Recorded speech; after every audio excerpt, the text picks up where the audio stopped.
What if I told you that every year, moose grow what might be the fastest living tissue on Earth?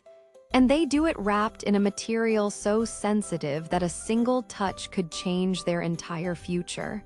Picture this. Deep in a northern forest, a bull moose stands nearly 7 feet tall at the shoulders.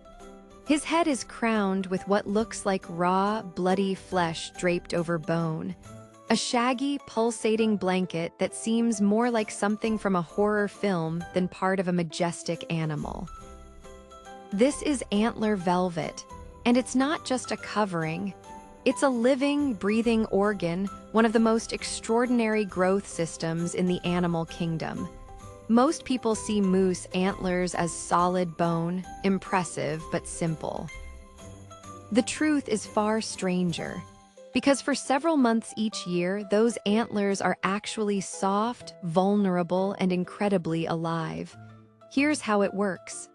Every winter, after mating season ends, a moose's antlers fall off.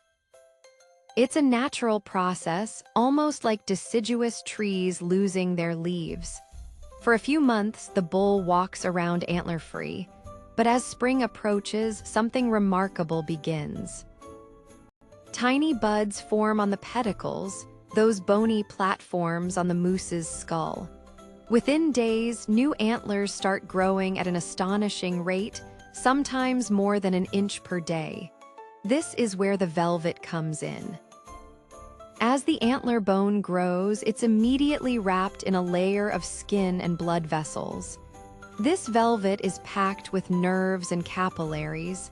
It's warm to the touch. It bleeds if cut, and it serves 3 critical purposes.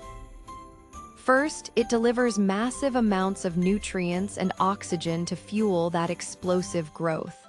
Second, it protects the developing bone.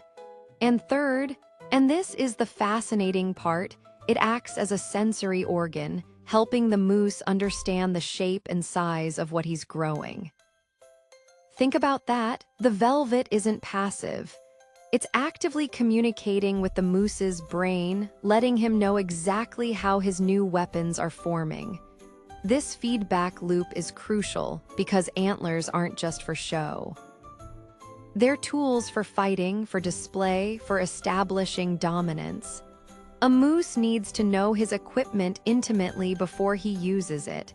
Now, this rapid growth comes at a cost. Producing up to 60 pounds of bone in just a few months requires enormous energy. A bull moose during this phase is essentially a biological factory. He needs extra minerals, especially calcium and phosphorus, which his body pulls from his own skeleton if his diet doesn't provide enough. That's right, a moose literally demineralizes his own ribs and leg bones to build those antlers.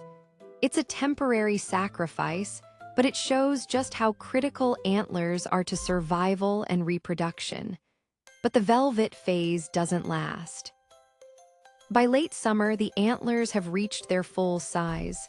The bone beneath hardens and calcifies, and then something equally dramatic happens. The velvet begins to die, blood flow slows, the skin dries out. It starts to peel and hang in strips, irritating the moose so much that he rubs his antlers against trees to scrape it off. What's left behind is the solid, polished bone we recognize, dead tissue ready for battle. This whole cycle, from nothing to full antlers and back again, is one of nature's most incredible examples of regeneration. No other mammal regularly sheds and regrows such massive bony structures. And the velvet is the engine that makes it possible. But here's what's even more surprising. Scientists believe the sensitivity of the velvet may influence antler shape. Moose that experience more tactile stimulation, perhaps from brushing against branches or interacting with their environment, might grow more complex or asymmetrical antlers. It's not just genetics, it's experience, it's interaction. The moose's world literally shapes his weapons, This also explains why moose are so protective of their velvet-covered antlers. They avoid fights during this phase. A serious injury could deform the growing bone or cause fatal bleeding. The velvet, for all its toughness, is a temporary vulnerability, a necessary risk for an incredible reward. When you step back, the moose's antler cycle isn't just about growing impressive headgear. It's a deeply strategic life history trait. By shedding and regrowing antlers, moose avoid carrying heavy bone through food-scarce winters. They get a fresh set each year, undamaged by previous battles. And the velvet ensures that each new set is perfectly adapted to that particular year's conditions, whether that means more branches for display or stronger beams for combat.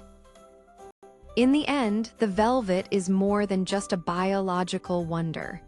It's a symbol of renewal, a reminder that even the strongest structures begin in a state of softness, sensitivity, and incredible growth.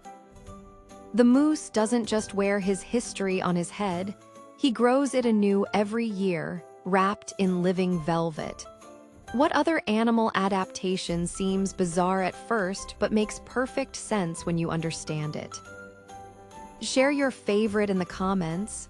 We might just explore it in our next video from the Animal Fact Vault.